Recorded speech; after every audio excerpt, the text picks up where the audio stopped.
Assalamualaikum warahmatullahi wabarakatuh. My name is Muhammad Farouk. I would like to explain material about morphology, the words of a language that I read. Then here we go. First of all, every speaker of every language know the ton of a thousands words. Unbridged dictionary of English contain nearly, I think, 500,000 words entirely, but most speakers don't know all of these words. Corrections. All the speakers don't know about all these words because the human have um, limited to remember uh, the kind of words. It's about the child of a six, known as many maybe as a 13,000 words, and the average high school graduate about 60,000 words, and college graduate presumably I think that more than that because yeah, the collegers I think is more than capable to remind a lot of words. Words are important part of linguistic knowledge and constitute a component of our mental grammars. What is our mental grammars? Our mental grammars is grammars that it is teach from our begins to our first time life.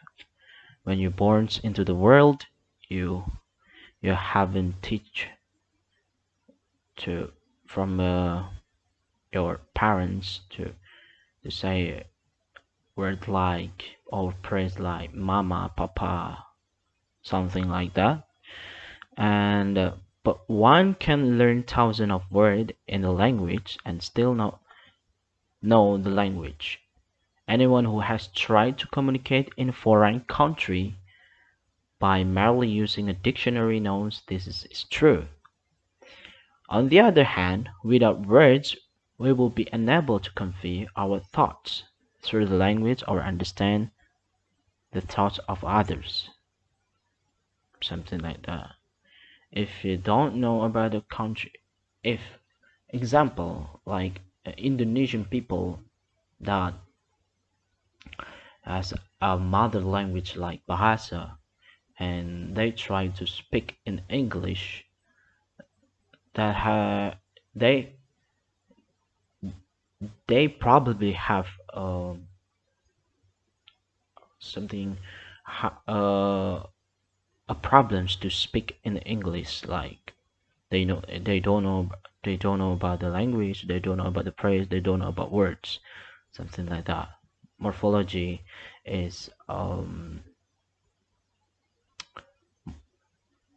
something like you you are morphology is about how to speak and how to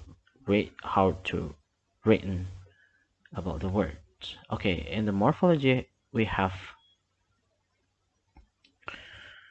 uh, morphemes. In English there are morphemes. Morphemes is the smallest things or the smallest meaning from the word. I think that. And the morphemes had a bound and a free. And the free morphemes is I think probably is something the root or differentiate to to be open class and closed class word. Open class, or we can say content or lexical words, that word can be combined for any combined with other words to be for example is noun, adjective, verbs and adverbs, because language is something that always grows, uh, always grow, because a language have um, it, it doesn't status, always dynamic to move.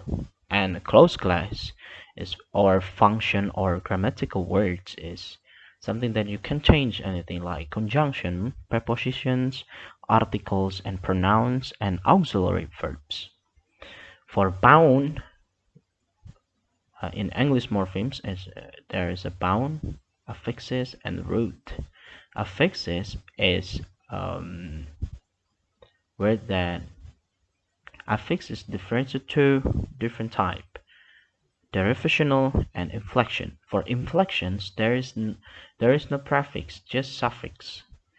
And inflectionals that can change the grammatical, but can change. I'm sorry, can change grammatical, but change the meanings, like suffix in ing, as, and plural, uh, third persons, um, past, and verb ing, something like that. In the official is, there is a prefix and suffix that's usually change the meanings and also change the grammatical. Prefix is pre, on, and con. Suffix in the official is different than inflections, and in suffix in the official is like lie, if, man, I'm sorry, meant, and the other one after affix is a root. Root is from the other. It is can be contained from another language. I'm sorry, it's not another language, but from Latins, like safe, meal, fair. That all we use in the name of uh, scientifics, like fermentations, uh, something like that. And then I think that's all from my presentations. I'm sorry for if I have a lot of mistake from that I say, because I have learned I learned to speak in English. I'm sorry, ma'am, and thank you very much. See you.